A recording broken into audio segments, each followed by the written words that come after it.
Merci. Merci de l'accueil de l'IEA. Merci Caroline Wolf. Merci Madame la Directrice de nous accueillir et d'avoir accepté ce projet d'une série de conférences sur Paris, capitale des révolutions. Le projet a été fait a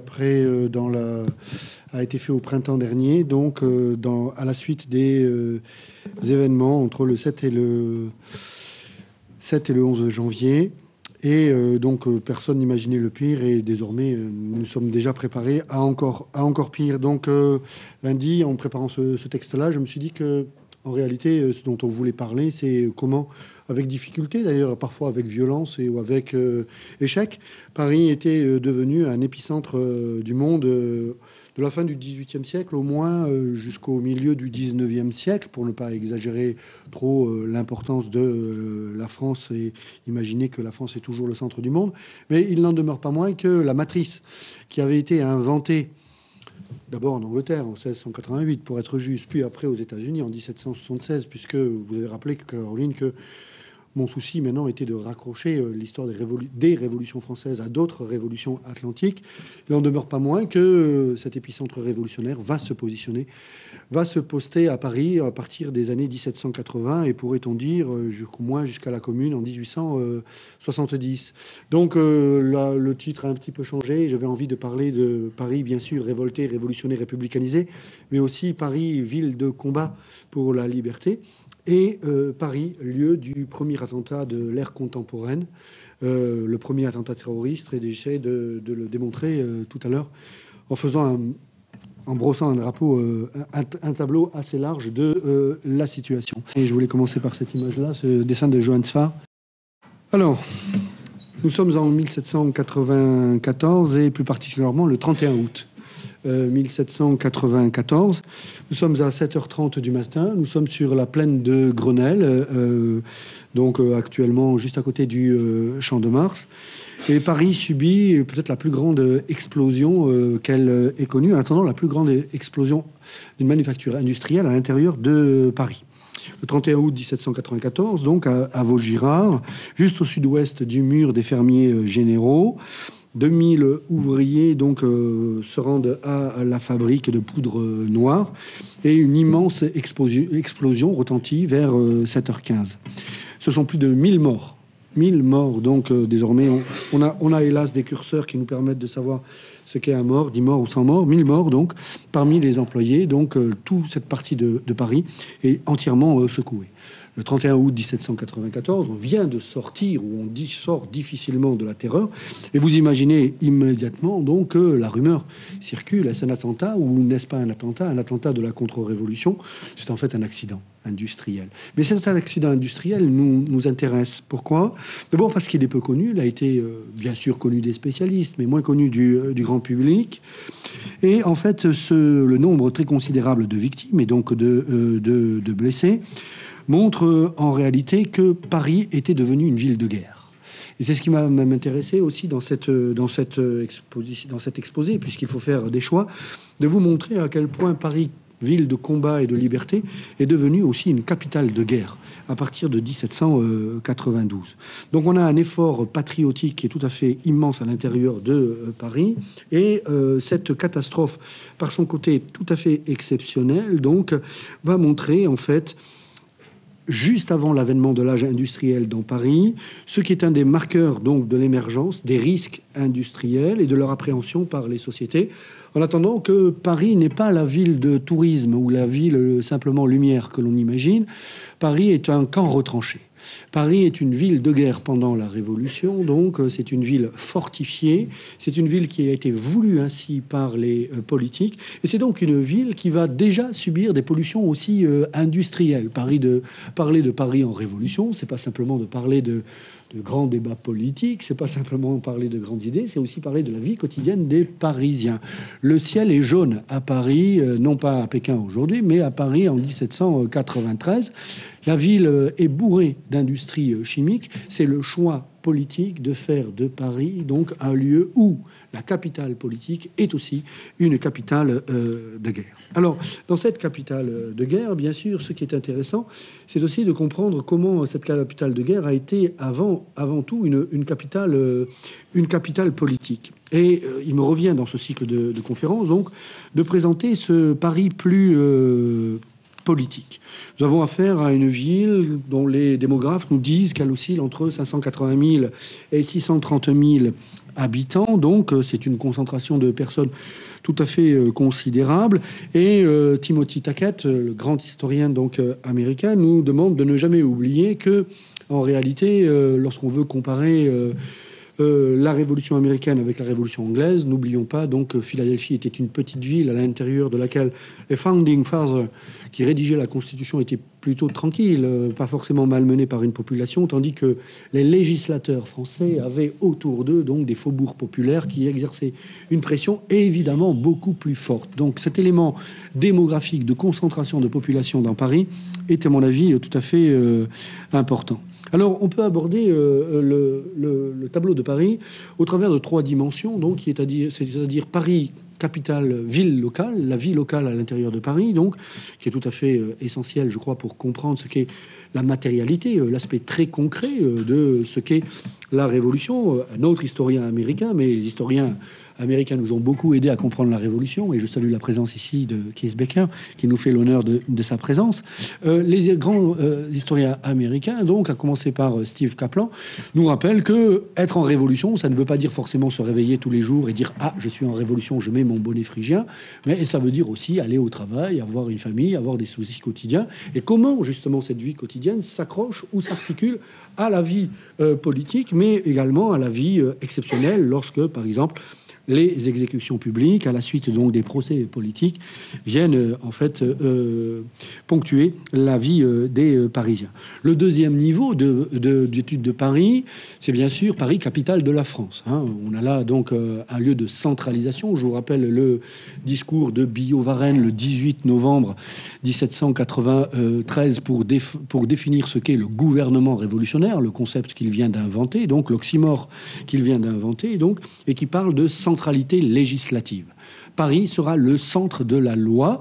Alors beaucoup plus, avant que le mythe, je crois que c'est un mythe tocquevillien, invente la centralisation du pouvoir sous la monarchie absolue. Je crois que la monarchie absolue, au contraire, se caractérise par une décentralisation complète et par un compromis vertueux passé entre le roi et les notables de province, pourvu qu'ils acceptent que le roi soit absolu, ils font ce qu'ils veulent chez eux. C'est pas du tout le cas pendant la Révolution, et vous savez que les contraintes de la République, on y est en plein à l'heure actuelle, sont uniformes pour tous et pour toutes. Enfin, troisième niveau d'étude de Paris, qui est entremêlé aussi dans le plan de Paris, on le verra peut-être tout à l'heure, c'est le Paris, capitale des Lumières. Paris n'est pas simplement une ville, Paris n'est pas simplement une grande ville en France, Paris est aussi une ville qui rayonne sur l'ensemble de l'Europe. On en avait vu quelques aspects avec Antoine Lilti il y a un mois. Donc, d'une certaine manière, on se rappelle la phrase de Victor Hugo dans le roman 1793, disant finalement, cette année 1793, c'est l'année de la France contre Paris et l'année de l'Europe contre la France.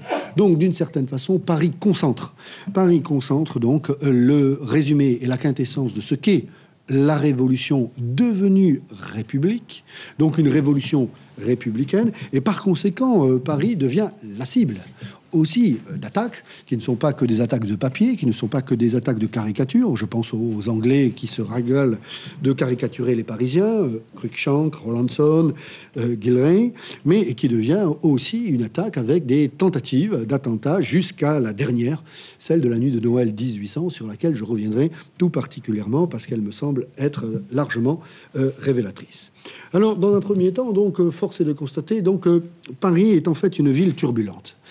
Paris est une ville, donc, si l'on reprend au niveau local de notre étude, Paris est une ville turbulente, donc, qui ne cesse d'être surveillée par la police du roi, le lieutenant général de police, le Noir, Thiroux de Crosne, donc, par les gardes françaises, par des cavaliers, par les archers, et qui fait que, dans le chapitre 460 de son tableau de Paris, Mercier, en fait, effrayé un petit peu par les Gordon Riots, ce sont de grands soulèvements qui ont eu lieu à l'été 1780 à Londres, donc, dit, rassurez-vous, à Paris, il n'y aura pas de révolution.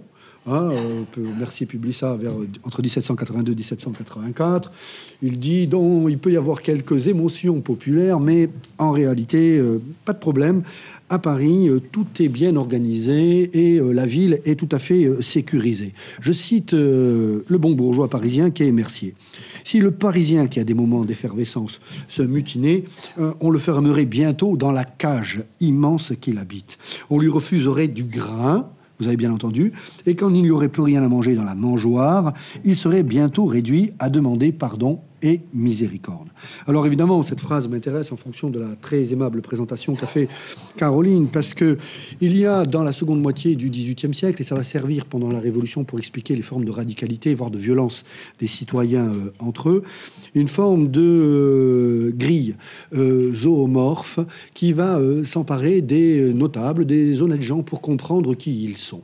Finalement, dans l'intérieur de Paris, nous avons un immense laboratoire social de ce que peut être une nouvelle société fondée sur l'individuation des personnages, c'est-à-dire sur l'avènement d'un libéralisme tel que la seconde moitié du XVIIIe siècle, avec sa globalisation. Déjà, les historiens sourient quand ils entendent parler de globalisation au XXIe siècle. Le XVIIIe siècle est déjà un siècle globalisé, et Paris, déjà, est une ville qui offre par de très nombreux aspects cette culture globale. Un autre historien américain, mais qui vit en France, Alan Potofsky, a montré que le boom foncier et le prix des immeubles dans Paris explosent dans la seconde moitié du XVIIIe siècle. Pourquoi? Eh bien parce que les armateurs, les négociants de Bordeaux, de Lorient, de Nantes ont tellement d'argent qu'ils veulent le placer. Et où faut-il le placer? Ben, ils vont le placer dans la pierre parisienne. Donc on a en fait ce formidable chantier.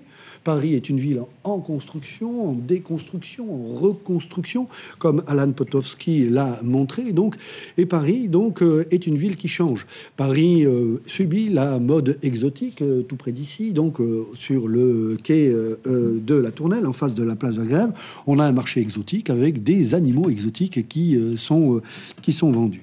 Et tout ça donc amène à comprendre que les bourgeois vont utiliser plus simplement la société d'ordre, c'est-à-dire dites-moi dans quel ordre vous êtes né, je vous dirai qui vous êtes, mais plutôt des sociétés zoomorphes pour se classer. C'est-à-dire, dites-moi plutôt à quel animal vous ressemblez et je vous dirai quel Parisien vous êtes. Et cela, on le voit, finit par essentialiser, par naturaliser des formes de discours. On le voit dans le discours de Mercier. Le Parisien serait un animal qu'on pourrait enfermer dans sa cage et qui serait vite réduit à la famine et qui rendrait les armes. On verra qu'à la fin de l'aventure populaire de la Révolution de Paris, en prairial de l'an 3, en juin 1795, c'est exactement ce qui va se passer à quelques centaines de mètres d'ici, puisque le faubourg Saint-Antoine sera encerclé en termes de le couper de tout commerce et de tout marché, et les hommes devront se rendre et devront rendre leurs armes. Ce sera la fin de l'aventure populaire à l'intérieur de Paris.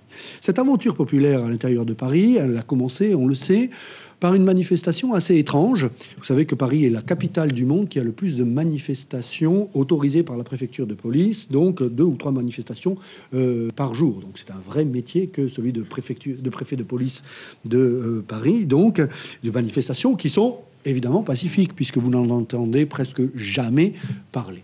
Cette idée de la manifestation pacifique est née en 1775, au moment de la guerre des Farines, lorsque l'abbé de Véry écrit dans son journal « Je ne sais comment appeler les mouvements de ces Parisiens de ces paysans autour de Paris qui sont rentrés dans la capitale pour marcher. » Et il dit « Je ne vois qu'un mot, c'est celui d'insurrecteur à la mode américaine. » On a entendu parler de la politisation déjà des Américains, politisation donc qui les a amenés à se réunir pacifiquement.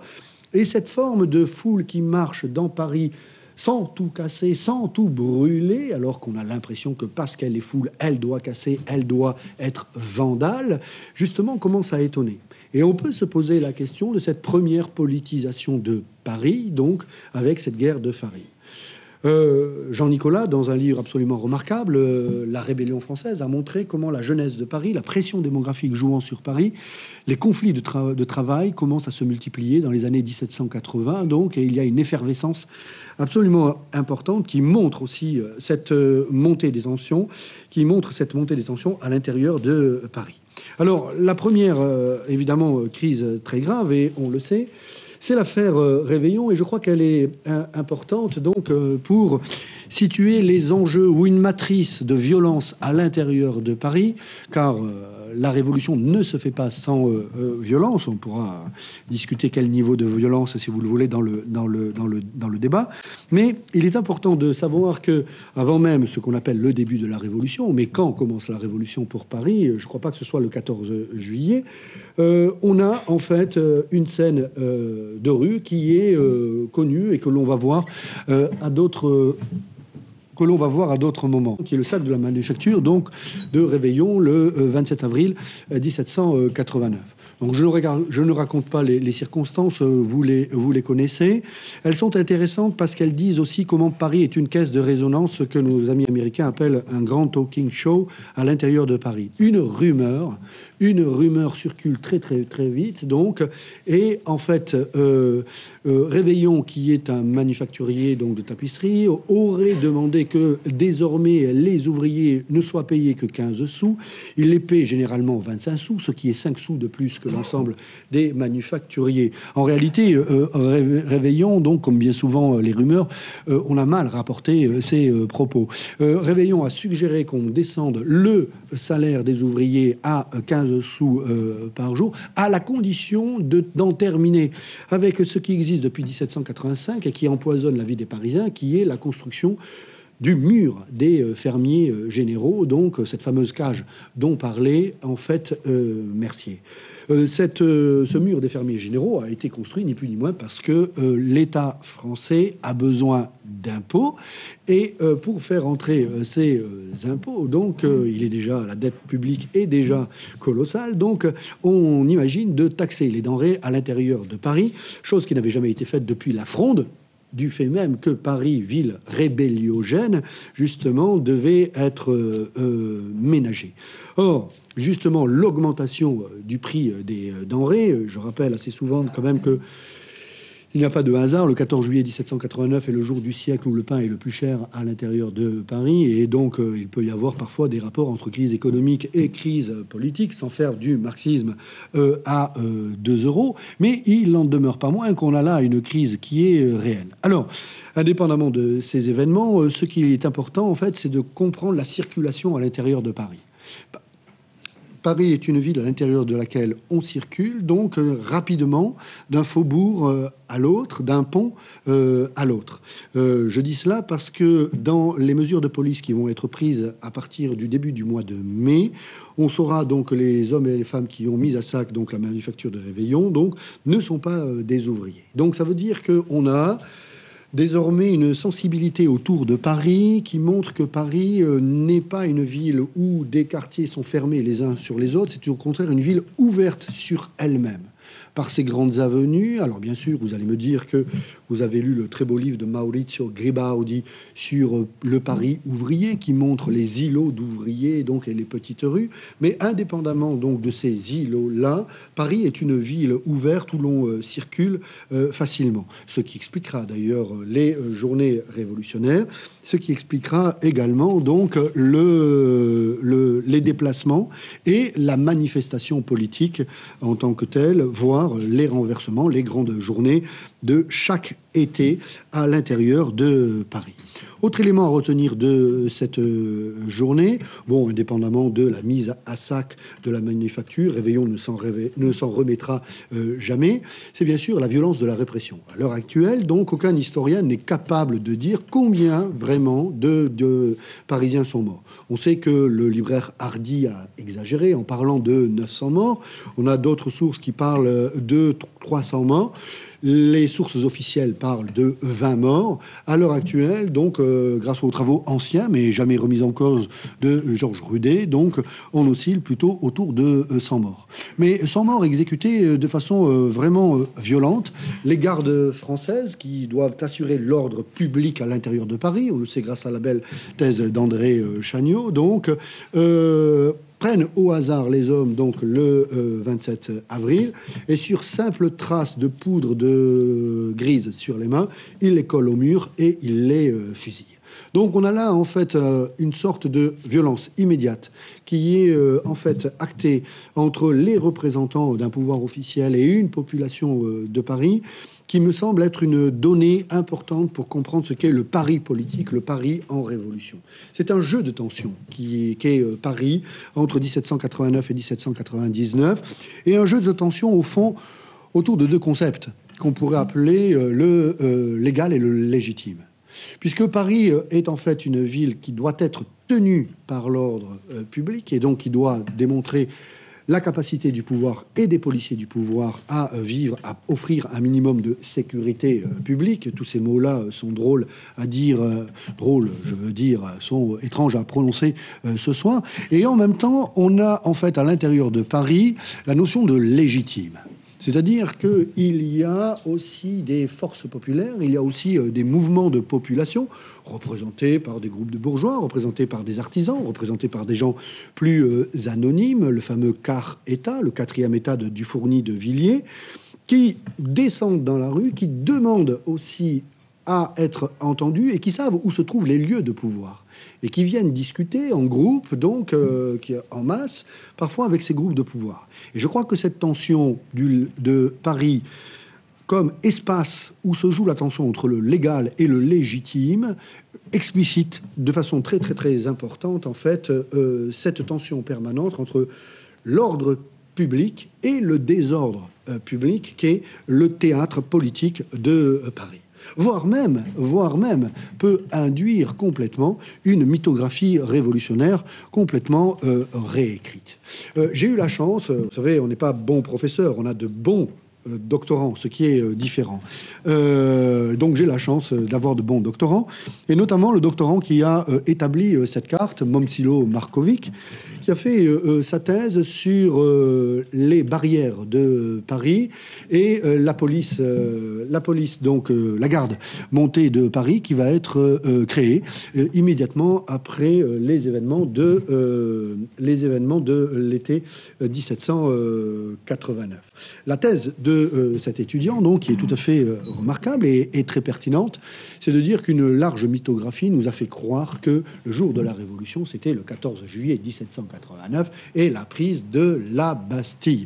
Donc oui, c'est vrai, c'est important, et oui, je le dis sans aucune ironie, la prise de la Bastille est un événement politique tout à fait remarquable dans la bascule du pouvoir et dans la confrontation qui se fait entre Paris et Versailles. La thèse de cet étudiant soutient que la Révolution commence ailleurs et autre part, à un autre moment et autre part. Elle commence, et surtout, elle est le fait de ce que l'on appelle l'incendie des barrières. Bon, jusque-là, il n'a pas découvert l'incendie des barrières, mais c'est important parce que ça déplace complètement cette question du ce qu'est vraiment un acte révolutionnaire. Et on va voir que celui-là est beaucoup plus complexe et peut-être n'a-t-il pas été retenu par l'historiographie pour cette raison, alors qu'il est bien plus spectaculaire. Donc, on a une barrière on a une barrière qui est construite à ce moment-là. Donc, vous voyez, c'est surtout la barrière en pointillé et qui est redoublée par une ligne de forme. Et c'est cette barrière de pointillé et qui est redoublée avec la ligne en continu qui est intéressante. Elle n'est pas entièrement terminée dans le sud de Paris. Et ce qui est important, donc, c'est que l'objet de la détestation des Parisiens va se porter sur cette barrière-là, qui est matériellement le lieu par lequel on doit payer des impôts. Et je me permets de reprendre l'expression de Jean Nicolas dans son livre. Avec cette barrière, comme dans d'autres villages, c'est l'intifada en ville. Et c'est à peine exagéré. Vous voyez dans le nord, du côté du boulevard de Clichy, du boulevard donc de Chat, donc on a en fait des souterrains. on a des souterrains. C'est-à-dire que des vendeurs d'eau-de-vie, des vendeurs de vin, évidemment, ont construit des souterrains qui passent sous la barrière, et là, il y a là un trafic énorme. Paris est une ville de trafic. Hein. Paris est une ville de contrebande. Paris est une ville bourrée de produits qui ont deux prix. Hein. On ne comprend rien à l'économie globale, à l'économie monde du XVIIIe siècle, si on n'intègre pas en fait l'idée que la moitié des produits sont vendus à partir de l'Amérique à des prix qu'on discute avec les négociants américains. Et à l'intérieur de Paris, on a un immense marché de la contrebande. Hein. Donc on a là en fait une double percussion, d'une double tension qui est celle d'un délit de droit commun, celui de la contrebande qui est puni par la loi, et une demande légitime du peuple de voir cette porte-là se détruire. Donc, on a en fait pour cette représentation du Paris en révolution, en fait, un autre événement à prendre en considération plutôt que la Bastille et qui dit la complexité de la vie socio-économique de Paris. C'est l'incendie des barrières. Cet incendie des barrières, vous le voyez, donc cet étudiant a remué quelques cinquantaines de cartons et il en fait la chronologie à l'heure près. Cette chronologie change complètement ce que vous lisez dans les manuels, parce que vous lisez dans les manuels qu'à partir du 11 juillet jusqu'au 13 juillet, il va y avoir des incendies de barrières, donc on le sait. Mais ce qu'on ne dit pas, c'est dans une histoire de la sensibilité, telle que le grand historien Garriock, historien australien, vient de nous la rendre, avec la fabrique du Paris révolutionnaire, ces sensibilités, ces sensations de ce qu'est une ville recouverte de poussière, recouverte de cendres, recouverte de fumée. La nuit, on voit dans Paris, avec ces incendies-là, la révolution, ce ne sont pas des idées, la révolution, ce sont des faits, ce sont des actes, ce sont des sensations, c'est un spectacle. Paris brûle, d'une certaine façon. Paris brûle sur la périphérie pendant 2 ou 3 jours. Et cette image que vous connaissez tous, donc, est tout à fait passionnante. On connaît vous connaissez bien sûr cette image de prieur, donc, avec Berthaud au burin, donc, qui est la fameuse barrière de la Conférence, donc l'actuelle porte de Passy, hein, dont on est plutôt sur l'actuel 16e arrondissement, donc, et vous voyez donc que Prieur a daté en fait l'incendie du 12 juillet 1789, juste après les faits. Alors, soit il a eu un trou de mémoire, soit il s'est trompé, soit il a raconté une belle histoire.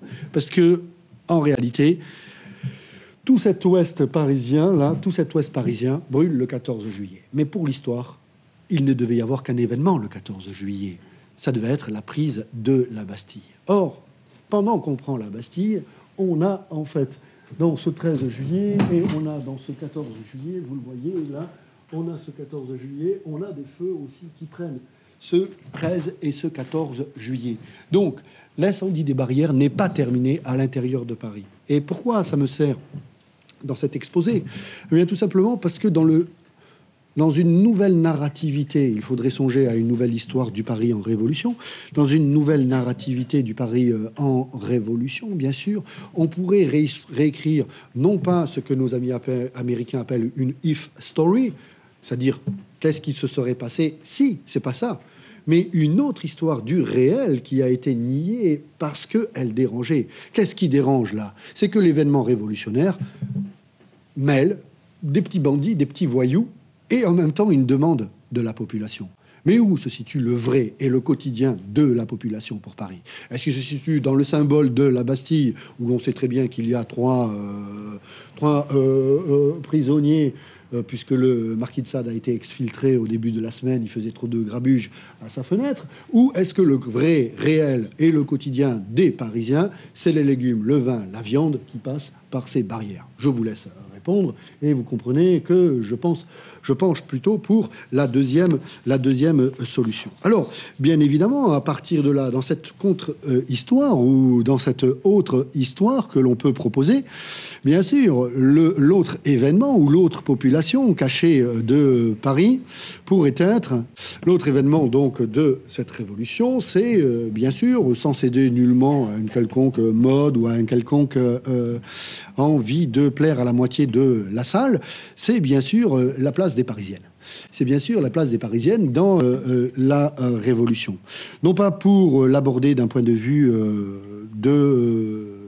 la citoyenneté refusée, puisqu'on peut lire de nombreux livres où on dit les femmes sont des citoyennes sans citoyenneté. C'est vrai qu'elles ne votent pas, c'est vrai qu'elles ne participent pas à l'Assemblée en tant que telle.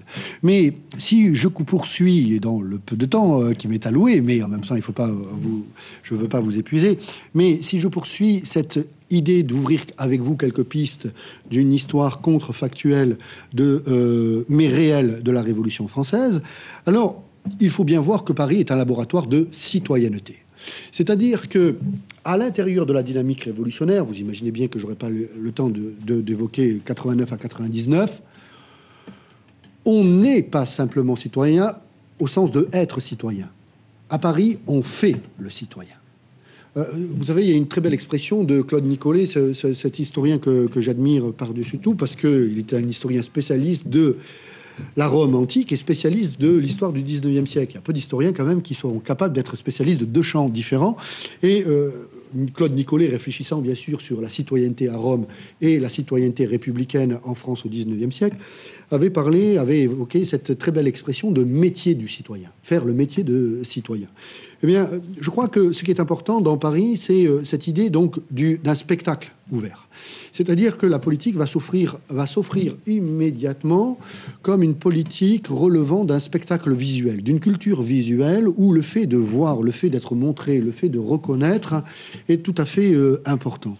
Et je ne vois pas dans ces conditions pourquoi, en fait, on devrait s'interdire de faire, là encore, une histoire du quotidien, une histoire au plus près des acteurs politiques, sortir un petit peu d'une lecture des textes comme l'a fait une histoire critique longtemps menée par François Furet, qui étudiait beaucoup les textes qui étaient prononcés à l'intérieur des assemblées, mais se mêlait assez peu d'une histoire donc j'allais dire réelle à l'intérieur des quartiers, ou bien d'une histoire prédéterminée par des grilles, on va dire par exemple une grille marxiste qui mettait de côté des populations à la marge.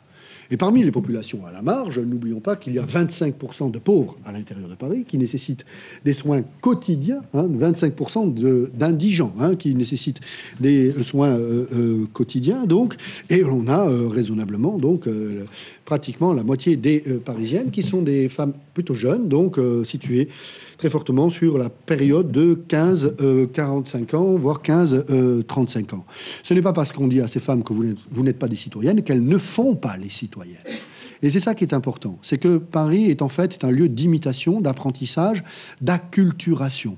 C'est-à-dire qu'on va très rapidement, dans cette ville, en fait, par le spectacle de la politique, changer ses mœurs, changer ses paroles, changer ses dires.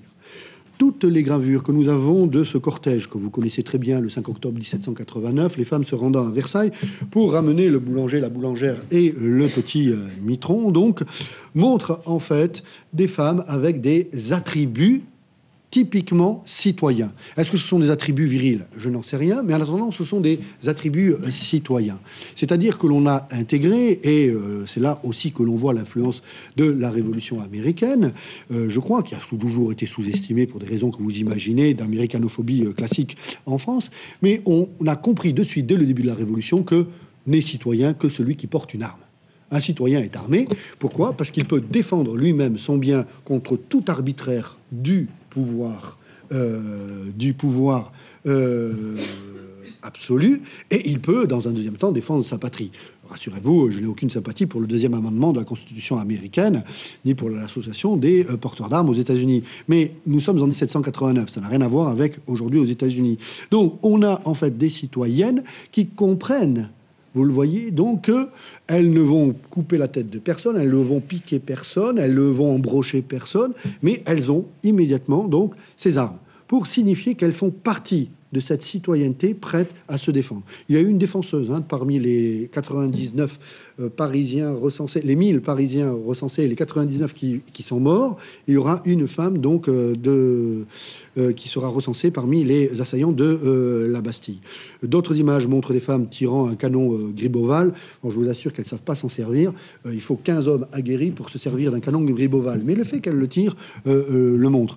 Le fait qu'elles aient des caisses. Le fait qu'elles aient l'ancêtre donc du panneau ou du slogan avec ce dessin-là montre ce discours politique en train de se construire à ce moment-là. Donc on a en fait une mixité de la politique qui est, à mon avis, largement d'autant plus parisienne, donc que ces femmes, si elles sont dans cette tranche d'âge-là, c'est parce que ce sont des femmes qui travaillent. Toutes les femmes de Paris travaillent, et contrairement à d'autres villes anglaises ou du nord de l'Europe, la majorité d'entre elles ne sont pas seulement domestiques.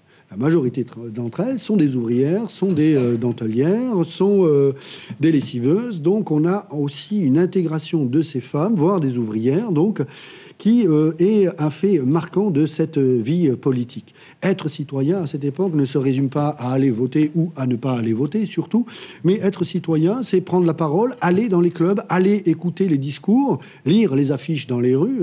Donc Paris est une ville couverte d'affiches. Il y a une compétition à l'affiche à l'intérieur de Paris. Il faut bien se rendre compte de ça, entre les affiches officielles et les affiches de protestation, des clubs qui commencent à exister. Et à l'intérieur de ce Paris-là, bien évidemment, je ne peux m'empêcher de rappeler l'existence de ce club strictement féminin, les Républicaines révolutionnaires, qui naît au mois de mai 1793. Les Républicaines révolutionnaires, ce club de femmes exclusivement mené par deux femmes connues, Claire Lacombe et Pauline Léon, donc qui va exister jusqu'au fameux discours de Hamar, membre du comité de sûreté générale, qui, le 30 octobre 1793, interdit, après l'avoir proposé à la Convention nationale, donc toute possibilité pour des clubs féminins d'exister. Ce mois d'octobre 1793 est un mois plutôt sombre pour l'histoire des femmes en politique. Le 16 octobre, Marie-Antoinette a été guillotinée. Je ne sais pas si elle représentait un véritable danger pour la sûreté de l'État à ce moment-là, mais il est clair qu'il y avait, en fait, dans le compromis politique qui venait d'être passé entre les sans-culottes et le pouvoir montagnard, donc la tête de Marie-Antoinette devait tomber, tout comme celle d'Olympe de Gouges ou de Madame Roland. Le mois d'octobre 93 n'a pas été un mois positif pour ces femmes parisiennes. Pendant ce temps-là, en réalité, une autre histoire existe, celle de la tentative de reconstruire un ordre politique. Je vous en parlais tout à l'heure. Et c'est ainsi que le 21 octobre 1789, donc quelques jours après cette procession, ou cette procession politique, c'est-à-dire une manifestation, la loi martiale est votée. Alors la loi martiale est un événement intéressant parce que, vous le savez, elle est votée après que les députés aient appris de façon assez dramatique donc l'assassinat, le lynchage, l'exécution donc du boulanger donc François qui est un boulanger donc qui a sa boulangerie au coin du quai Saint-Michel et qui sert en petit pain les députés qui ont dû venir dans une salle de l'évêché pour suivre le roi, bien évidemment, qui a été ramené à Paris. Alors, c'est intéressant parce que on a là, en fait, avec cet assassinat, une sorte de rituel macabre qui commence à se mettre en place et qui est intéressant parce que on a, en fait, cette idée de la structure de la manifestation violente. On a parlé de manifestations pacifiques, il y en a eu des dizaines, mais il y a eu aussi des manifestations violentes. Donc après, on pourra, je le redis, évoquer, je ne me défile pas du tout sur la violence des Parisiens. Je ne suis pas simplement l'avocat de la Révolution en étant professeur d'histoire de la Révolution en Sorbonne. Je répondrai à vos questions sur la violence. Simplement, il faut aussi saisir comment s'organise et comment se structure cette violence. Elle est désordonnée et en même temps, elle a un rituel. Et le rituel est né depuis le 14 juillet. Ne me demandez pas pourquoi, parce que je ne le sais pas, de couper des têtes à des gens. Au XVIIIe siècle, on peut faire de mauvais sorts à des gens, mais on ne leur coupe pas la tête et on ne les met pas sur des pics. Le 14 juillet, avec les têtes de Flessel et de le marquis de Launay, une semaine après les têtes de Foulon et de Berthier, on a un rituel macabre qui est immédiatement repris et qui va se terminer en prairial de l'an 3 avec la tête du député Ferraud mise sur une pique à laquelle rend hommage un Boissy d'Anglas en une scène qui va rester célèbre. Donc une violence évidemment très, très forte, une violence particulièrement sanglante et qui fait que les députés vont réagir en essayant d'instituer un état de droit. La révolution à Paris doit être la mise en place d'un état de droit, c'est-à-dire une loi qui réglemente le rapport entre les députés qui représentent le pouvoir légal, la population et la police qui reste à inventer. Une police qui reste à inventer. Et là encore, Paris est un laboratoire de cette citoyenneté, puisqu'au départ, vous le savez, ce sont les 15 000 gardes nationaux qui viennent d'être institués à partir des 60 districts parisiens, qui vont devenir ensuite, par la loi municipale de Paris en mai 1790, les 48 sections, les 48 fameuses sections de Paris. Mais à ce moment-là, donc, les députés tentent de rétablir un semblant de légalité par cette loi martiale. Alors, c'est pas simplement une loi. Vous vous rappelez ce que disait Barrère. Une loi, c'est bien, mais l'appliquer, c'est encore mieux. Cette loi, elle sera appliquée, vous le savez, dans le massacre, ce qui est resté dans l'histoire comme le massacre du 17 juillet, donc le massacre du Champ de Mars, puisque le 17 juillet 1791, après un rassemblement pacifique qui voit un des droits citoyens les mieux s'exprimer, c'est-à-dire le droit de pétition, la population de Paris n'est pas dupe. Elle sait que le roi n'a pas été enlevé et que le roi a fui, a trahi la Constitution, a tenté de s'enfuir, a été arrêté à Varennes. La population, une bonne partie de la population de Paris, plusieurs milliers de personnes se réunissent paisiblement donc en ce dimanche 17 juillet. Et vous savez donc que la loi martiale est décrétée. Et en fin d'après-midi, sûrement parce que les gardes nationaux de l'Ouest parisien ne sont pas aguerris aux mesures de l'ordre public, la garde nationale fait feu, allongeant donc une soixantaine de civils et de personnes. Donc le sang coule dans Paris et les germes d'une guerre civile sont aussi à l'intérieur donc de Paris. Donc on a cette bascule qui joue en permanence à l'intérieur de Paris. Ici nous avons donc les 60 districts et ici nous avons les 48, si je les retrouve, la liste des 48 sections. Or, chaque section est un petit tout.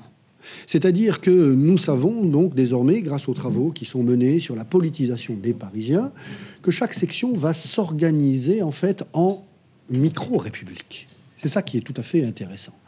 C'est-à-dire que chaque section va prendre conscience de son autonomie politique, de sa police, de ses subsistances, de son travail, et on va voir au fur et à mesure du processus révolutionnaire, bien évidemment, des comités de subsistance.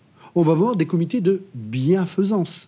Évidemment, les biens nationaux de l'Église étant très nombreux à l'intérieur de Paris et étant vendus, il faut que les citoyens s'occupent eux-mêmes de la bienfaisance. Des comités, évidemment, pendant la Terreur, la période dite de la Terreur, donc des comités donc également de surveillance. Et à l'intérieur de ces comités, on va avoir des échanges. C'est-à-dire que les comités, les sections vont fraterniser les unes avec les autres. C'est-à-dire qu'indépendamment de toute politique, on va avoir des meneurs qui peuvent être des cabaretiers, qui peuvent être des manufacturiers, qui peuvent être des artisans. On connaît tous les travaux absolument remarquables de notre collègue italien, Haim Burstein, donc, qui a travaillé sur le faubourg Saint-Marcel et qui montre en fait comment on a en fait quelques chefs de manufacture, des brasseurs, des chefs de manufacture de textiles qui deviennent des meneurs, ce qu'il appelle des protagonistes de la Révolution. Ils organisent des réseaux entre eux, ils circulent entre eux, ils fraternisent, on amène des cocardes, on amène des drapeaux, une sorte de sociabilité politique se construit qui va faire une double concurrence. Première concurrence à la municipalité de Paris. Qui est la municipalité de Paris pour commander aux Parisiens? Le niveau d'autonomisation des Parisiens est descendu jusque-là. Chaque section est une fédération en soi. Deuxième niveau, mais qui est l'Assemblée constituante, l'Assemblée législative, puis la Convention, pour nous commander. Nous sommes le souverain. N'est-il pas dit dans l'article 37 de la Constitution du mois de juin 1793 que chaque citoyen peut, lorsqu'il l'a constaté, un abus du pouvoir, se soulever et avoir le droit de résistance contre le pouvoir. La Révolution individualise, atomise la société, mais en même temps, dans une société à ce point organisée qu'est la société corporatiste du Paris d'Ancien Régime. On a une société du corporatisme qui se désagrège, mais qui reprend les anciennes solidarités du corporatisme, non pour les replaquer sur une réalité socio-professionnelle, mais pour les replaquer sur une nouvelle sociabilité politique. On est solidaire. Et cette solidarité construit cette autre histoire en creux que je voudrais très rapidement vous suggérer. Quelle histoire? Mais l'histoire de la fédération. Il y a un mot tabou en France. Hein, un mot tabou. Ce sont les Américains qui le sont. C'est pas nous. C'est la République fédérale. Hein, bien évidemment. Donc on a aux États-Unis donc un modèle de République fédérale. Or, est-ce que la France, est-ce que Paris pourrait renvoyer cette idée-là? Mais bien évidemment, vous le savez, le 14 juillet 1790, une immense fête est organisée, d'ailleurs pas par les Parisiens, et c'est pas eux du tout qui sont à l'initiative de cette fête-là, la fête de la Fédération. Cette fête de la Fédération qui regroupe donc finalement des compagnies de gardes nationaux, à l'intérieur desquelles on a intégré des citoyens passifs, et à l'intérieur donc de ces délégations départementales, bien sûr, les Parisiens sont là. On nous dit que c'est une fête qui a réuni 300 000 personnes sur une ville de 600 000 personnes. Ça voudrait dire donc un Parisien sur deux s'est rendu ce jour-là, après quelques heures, sur le Champ de Mars. Qu'est-ce qui est important? C'est que on a un observateur étranger, un baron prussien, Cloutz, qui écrit à Madame de Beauharnais, une dame qui tenait salon, dont nous a parlé Antoine Lilky la semaine dernière, pour lui dire: aujourd'hui, en fait, les départements unis de la France se sont réunis. Les départements unis de la France. Il ne dit pas la France. Il ne dit pas la France est réunie, il dit les départements unis de la France. Il est évident que ces hommes des Lumières, ces hommes ultra-révolutionnaires, connaissent bien le modèle républicain américain. Ils regardent vers cette République fédérale. D'ailleurs, la Constitution de 1791, la plus décentralisée, en inventant le département, constitue un élément très fort de division et de décentralisation du pouvoir, avec ce personnage tout à fait remarquable qui est le procureur général syndic. Donc, cette question de la fédération, qui va devenir un mot tabou dans la crise de l'été 93, donc, puisqu'il faudra que la centralité législative et le commandement de Paris soient assis sur l'ensemble de la France, existe. Et pas simplement dans les départements fédéralisés, pas simplement dans les marges fédéralisées. Elle existe au cœur de Paris. Paris, c'est en fait une ville de 48 sections fédéralisées qui vont résister pendant toute la période, bien sûr, pour les besoins de la cause, bien sûr, pour les besoins de l'historiographie, bien sûr, pour les besoins donc du gouvernement révolutionnaire.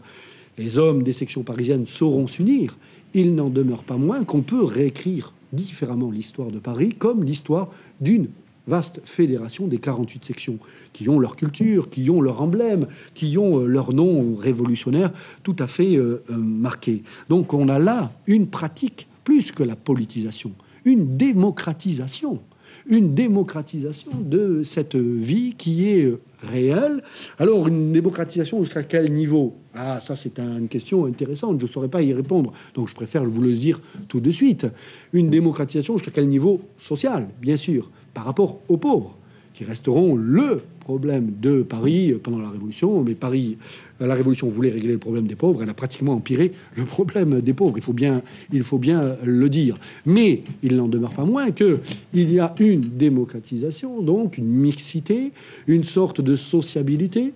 Grâce aux travaux de Serge Aberdam, par exemple, on sait que après la décapitation du mouvement hébertiste, nous sommes après le mois de mars 1794, lorsque Robespierre décide de frapper à gauche d'abord avec les hébertistes et les enragés, à droite ensuite avec le parti des dantonistes, on sait qu'il y a une résistance populaire sourde, une résistance sourde et populaire qui va s'organiser comment?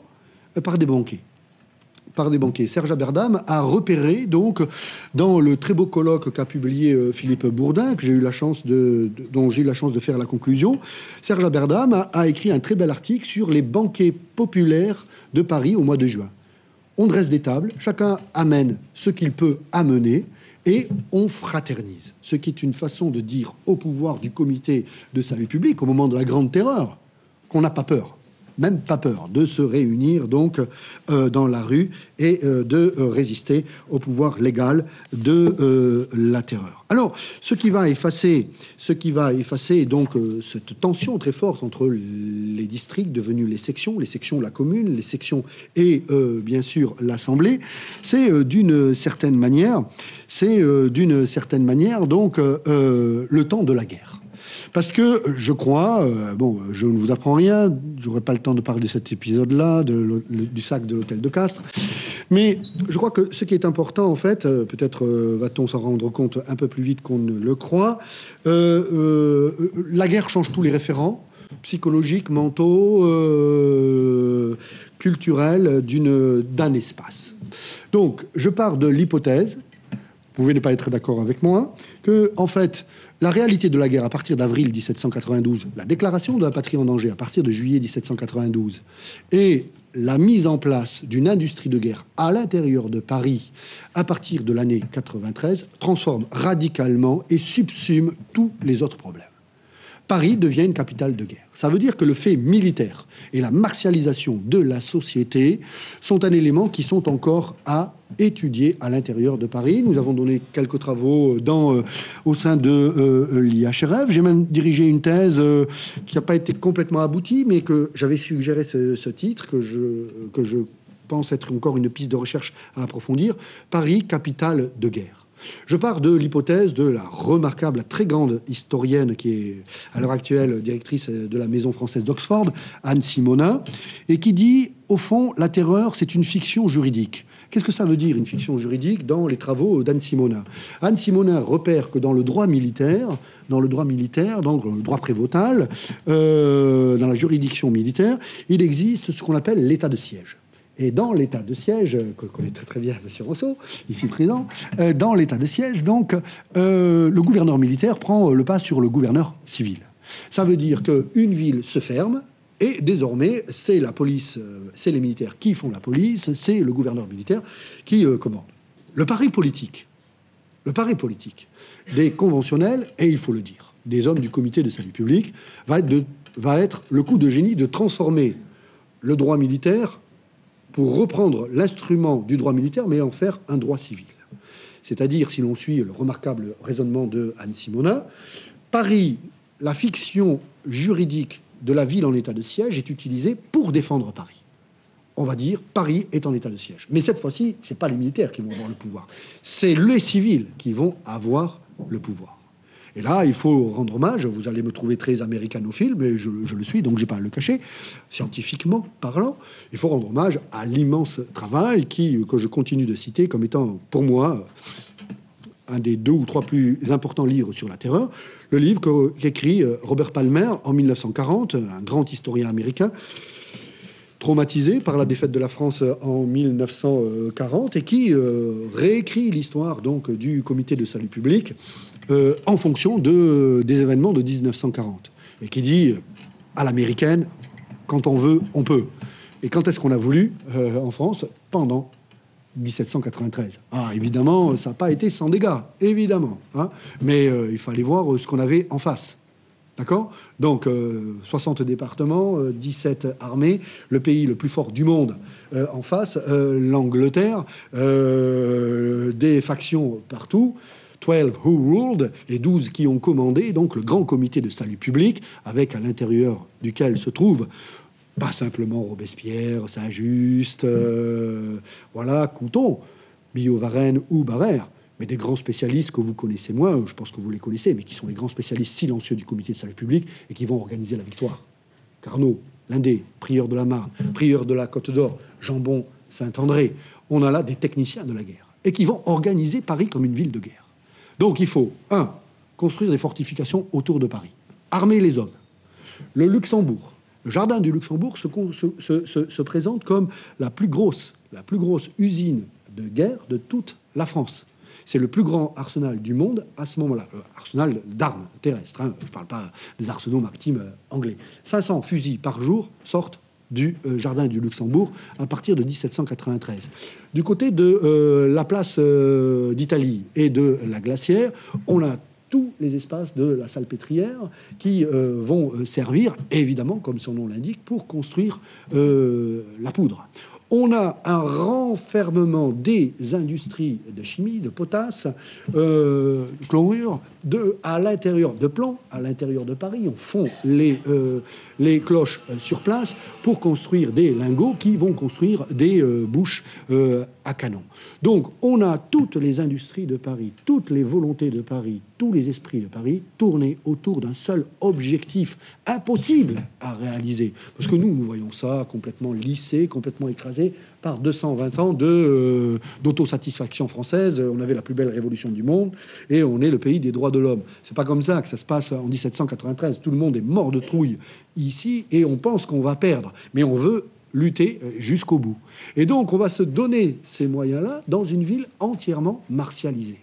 Dans une ville entièrement martialisée, donc, qui est bourrée de casernes, au moins une trentaine de casernes à l'intérieur de Paris, qui contrôle les axes centraux de Paris. Paris devient un lieu aussi où on fait la guerre. Bon, je vous montre cette image du 10 août 1792, donc, qui est assez célèbre. Et avec ce Paris, capitale de guerre, on a bien sûr, donc, un Paris qui est refermé sur lui-même et qui va devenir un élément tout à fait important. J'aimerais citer cette phrase de Haïm Burstein dans son livre « La Révolution à l'œuvre », qui me semble très intéressante. On n'a pas suffisamment réfléchi, page 397 pour ceux qui veulent vérifier, sur l'effet détonateur que peut provoquer une guerre, sur son rôle extraordinaire de catalyseur et de moteur du radicalisme, alors même qu'un processus de démocratisation élargie de la société est en cours. En fait, une guerre ne comporte pas en soi la nécessité de profondes mutations politico-institutionnelles, ni de concessions particulières à la population, comme l'a bien montré l'histoire de France. De même, un processus de façon progressive de démocratisation politique peut être tenu sous contrôle et se développer de façon progressive et harmonieuse.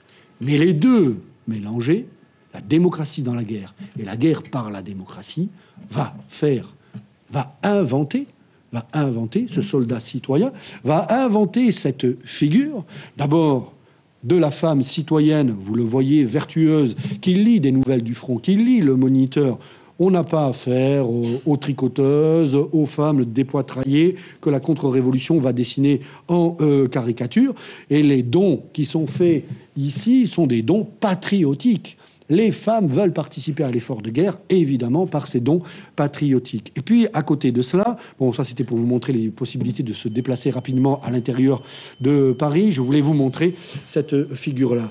On va avoir cette figure, donc, l'invention, un débat historiographique passionnant entre François Furet, Albert Soboul, puis François Furet, Michel Vauvel, puis François Furet, hélas décédé, et Haïm Burstein. Est-ce que ça a existé, ce que je vous montre? C'est-à-dire, l'historien travaille sur des éléments, sur des documents, et ça peut être des textes, ça peut être des témoignages, mais ça peut être aussi des images. Je ne vois pas pourquoi l'image serait moins fiable qu'un document écrit. Cette image-là, elle a fait le fait de Le Sueur. Vous avez reconnu cette image du Carnavalet, la fameuse collection des images de Le Sueur, dont on sait qu'il n'était pas forcément très amical, très sympathisant avec la Révolution. On a en fait une représentation. Alors, comme toute représentation, donc, qu'est-ce qu'elle montre?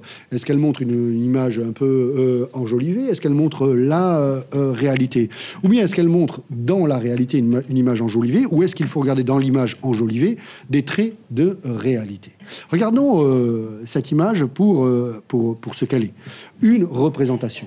C'est-à-dire une vision assez mythologisé de ce que doit être le couple du sans-culotte. Hein, on a un couple donc qui est déjà en habit, on est le dimanche, on est au décadi, pardon, on va à la guinguette et chacun est assigné à son rôle sexué, pour l'homme avec le bâton, le garçon qui a déjà une baguette et puis la fille qui a une poupée, donc qui se prépare à être comme sa maman, une bonne reproductrice républicaine.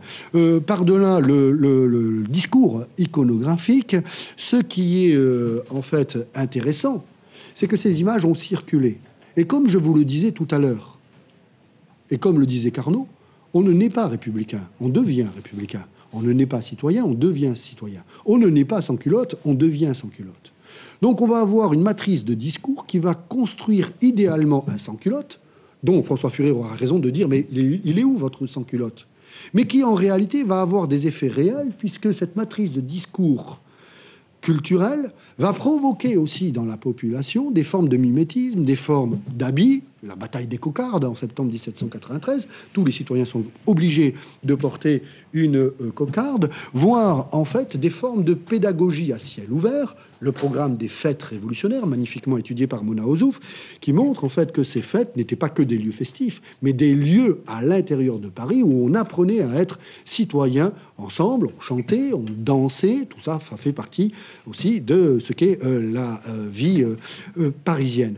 Donc on a aussi une sorte de politisation qui va se faire et qui fait que cette population parisienne va intégrer des facteurs structurants de ce qu'on appelle bien une acculturation, de ce que mon maître Michel Vauvel a pu appeler donc une mentalité révolutionnaire.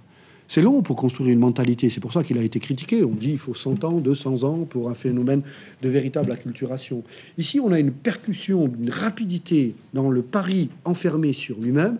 On a une accélération du temps, ne serait-ce qu'en termes politiques, ne serait-ce qu'en termes de déplacement dans Paris, ne serait-ce qu'en termes de mode qui change, ne serait-ce qu'en termes de vocabulaire qui change, en façon de se parler. On s'appelle citoyen, on se tutoie. On a là une sorte de théâtre républicain qui va en fait tout à fait fonctionner et qui me permet donc, à grandes enjambées, d'arriver aux deux derniers moments, cette dernière colère parisienne qui me semble deux conclusions possibles. Alors, deux conclusions possibles. La première, c'est dans cette contre-histoire de Paris,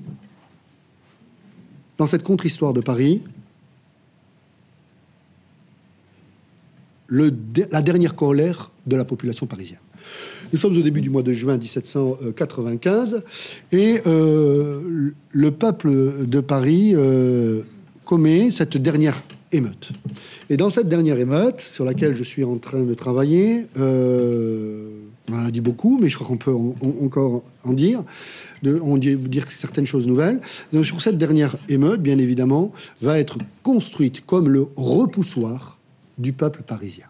Le peuple parisien qui avait commencé dans la mangeoire, qui était devenu citoyen, par la rhétorique de la République thermidorienne, va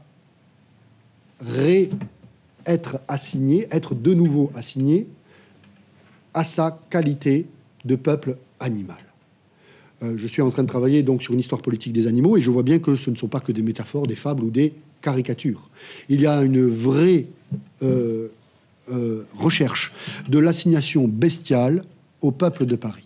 Ce qu'on a vécu pendant la Terreur, les scènes de sang, les scènes de violence, c'est pas la faute des députés, c'est pas la faute des députés, c'est la faute de deux groupes, le groupe autour de Robespierre et le groupe peuple, indifféremment, qui est une sorte de peuple bête, de peuple féminisé, donc un peuple versatile, ou d'un peuple enfant.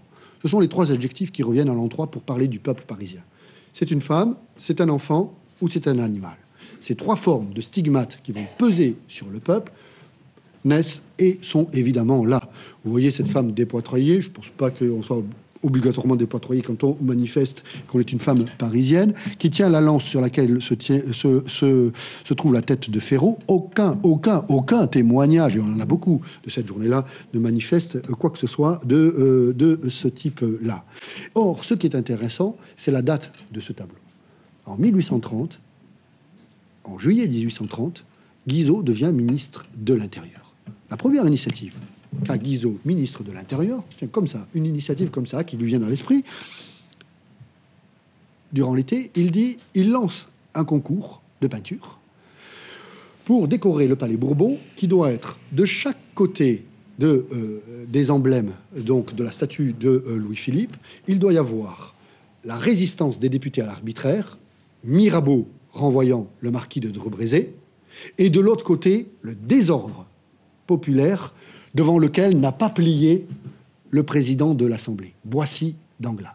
D'un côté, la résistance des députés, de l'autre, le courage du président de l'Assemblée. Donc, je suis en train de faire une histoire de la trentaine de tableaux qui ont été reçus. C'est un programme pictural absolument remarquable, mais on a là affaire à une supercherie absolument monumentale, parce que d'abord, vous connaissez tous ces tableaux, j'ai rien du tout découvert, mais ces tableaux qui sont censés représenter la sauvagerie du peuple posent la question, non pas des droits à vivre, mais est-ce qu'un mort vaut un autre mort? C'est-à-dire, c'est pas simplement est-ce qu'un être vaut un autre être, comme dans la Déclaration des droits de l'homme et du citoyen, mais est-ce que dans la mort, un mort vaut un autre mort? Ce député Ferraud, qui a été construit en icône, en martyr de la représentation nationale, savez-vous combien de milliers de Parisiens et de Parisiennes mortes de faim, de froid, dans l'hiver le plus rigoureux, cache-t-il? Au moins 40 000 personnes sont mortes par faute de l'incompétence, de manque de subsistance. Le grand historien Richard Cobb, dont j'ai parlé tout à l'heure, a écrit un livre absolument remarquable, trop peu lu, qui s'appelle « La mort est dans Paris » et qui raconte justement cet effroyable Paris de l'hiver 95 dont on sort à peine à ce moment-là. On a mangé tout et n'importe quoi. Et vraiment, je passe sur les détails de ce que l'on a mangé. On est dans une population qui est excédée.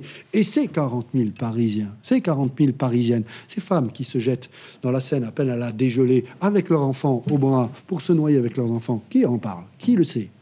Personne. Bon, mais tout le monde a bien vu la tête de Ferraud. Paix à l'âme de Ferraud. Mais vous voyez comment se construit une histoire officielle et comment on laisse dans l'ombre une autre histoire. Alors, je voudrais terminer quand même avec... Bon, j'avais envie de parler de mon dada, le jardin des plantes et la ménagerie, mais ce sera pour une autre fois.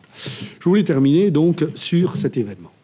Alors cet événement, donc, il est tristement donc célèbre et je voudrais terminer par une réflexion qui va peut-être choquer certains d'entre vous, mais je l'assume complètement, puisqu'elle a été publiée dans le magazine L'Histoire cet été. Je pense, mon hypothèse est la suivante, c'est que Paris est la ville de la Révolution.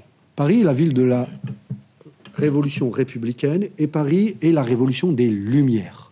Nous sommes le 24 décembre 1800. Nous sommes le 24 décembre 1800, donc, et ce n'est pas un hasard, une fois de plus. Une bande de chouans pilotée par Cadoudal, donc, qui a organisé la tuerie, arrive à Paris.